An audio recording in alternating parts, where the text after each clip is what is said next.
I wanted to talk about something. I think it's interesting how me and you had a similar experience to breaking barriers down for new music. Like, I remember in your Marilyn Manson review, that was like the first time you listened to something different, and you said it was kind of a game changer, and that's what kind of happened to me. It was like with Manson and BOTDF, but even after BOTDF, like Marilyn Manson, Rob Zombie, that kind of stuff, it was kind of hard to listen to that music. I was like, when I first ventured into that stuff, like Marilyn Manson and all that stuff, I was kind of scared of listening to it.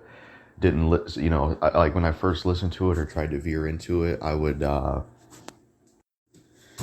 when basically when I was veering into new music with like Marilyn Manson and stuff, I used to not even, I didn't even listen to the songs at full volume. It was usually just half the volume. So it was weird, man. When I first tried to listen to Marilyn Manson and breaking into new music, it's like I was doing it, but it just took time to get used to it because I felt uncomfortable, nervous, scared, if that makes sense. I don't know, it was weird. Doesn't happen anymore, but that's what happened with me. So it's kind of similar to you, I guess, with breaking down barriers. I'm glad it happened. I'm glad this happened to me and you because it opened up so much range. Yeah, definitely. I had a lot of fun with finding Marilyn Manson and Rob Zombie and some of those folks. And the thing about it, when I first found them, I mean, I didn't know what to expect because I hadn't really listened to rock that much. Like, I had heard songs, like, I had listened to Kid Rock before, but apart from, like, the occasional, like, rap rock and stuff, I really hadn't, messed with too much rock. And it was just kind of, I mean, apart from maybe like Guitar Hero or something like that. So it took me a while. I mean, I got that album of Marilyn Manson like in July, and I think I reviewed that at like the end of July of 2015. But it took me longer than I would have wanted to start messing with that project and finally start to say that it was good. And that it was difficult to kind of get a handle on that, I'd have to say, back then.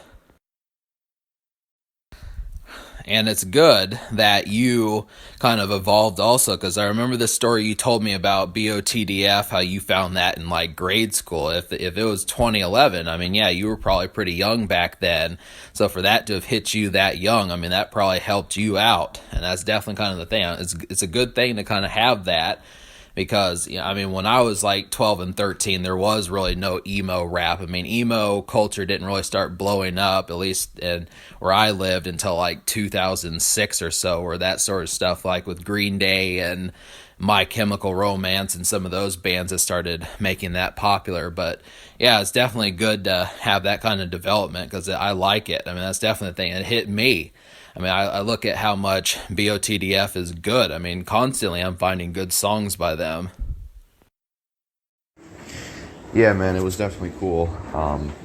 Being able to find BOTDF, especially at that young age, it had a huge effect on me because being that young and before BOTDF, there was nothing I ever came across or listened to that was anything close to BOTDF. Not even 0%, not even 1%, not even negative 100%.